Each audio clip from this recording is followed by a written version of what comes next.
Good morning students, dear students.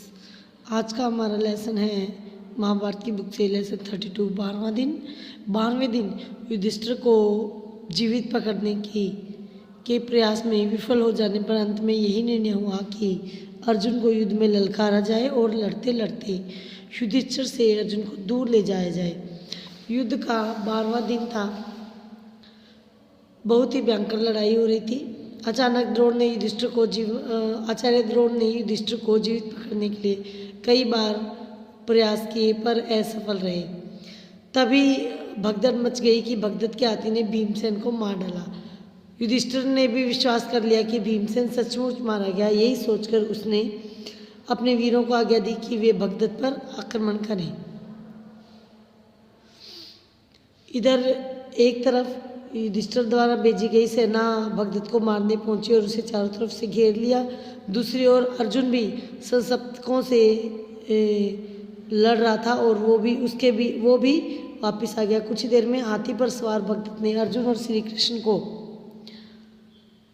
बाण बरसाने शुरू किए। भगदत्त ने एक तोमर अर्जुन पर चलाया और तोमर अर्जुन के मुकुट पर जा लगा।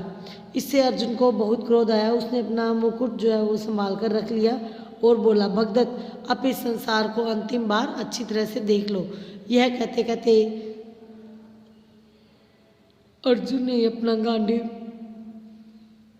जो उसका धनुष था उसे तान लिया और अर्जुन ने भगदत्त पर अनेक बाण छोड़े, जिससे कि भगदत्त का धनुष, तरकस और स्वयं भगदत्त का भी बुरा हाल हो गया। उस अर्जुन ने भगदत्त के नर्म जो कोमल अंग थे उन पर भी उसने बाणों से प्रहार किया।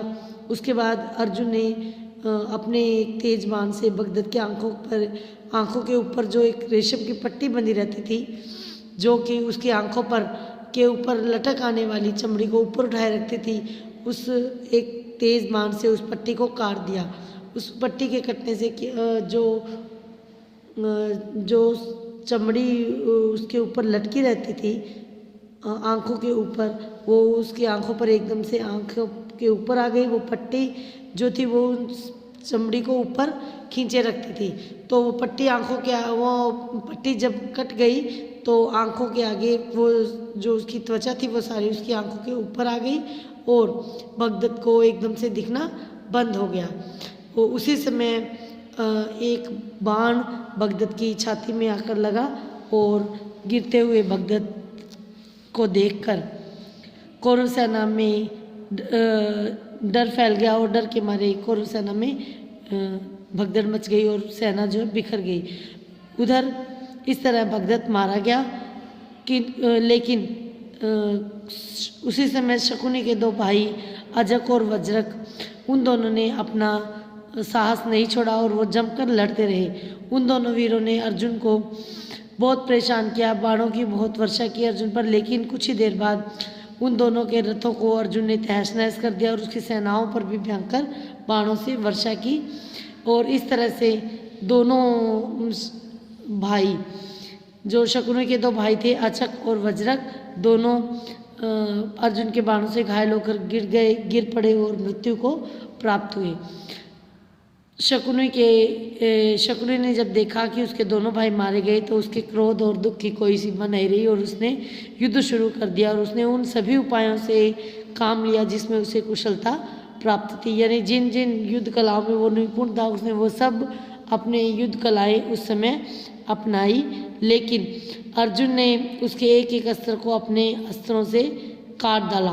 अंत में अर्जुन के बाणों से शकुनी इतना घायल हुआ कि उसे युद्ध क्षेत्र से हट जाना पड़ा। इसके बाद तो पांडवों की सेना द्रोणाचार्य की सेना पर टूट गई। अनेक वीर शहीद हुए और खूनों की नदियां सी बहने लगी। थोड़ी देर बाद सूर्यास्त हो गया और द्रोणाचार्य ने अपनी सेना की ऐसी बुरी हालत देखकर लड़ाई बंद कर दी। दोनों पक्षों की सेना अपने अपने डेरों की ओर चल दी। इस प्रकार 12वें दिन का युद्ध भी समाप्त हुआ।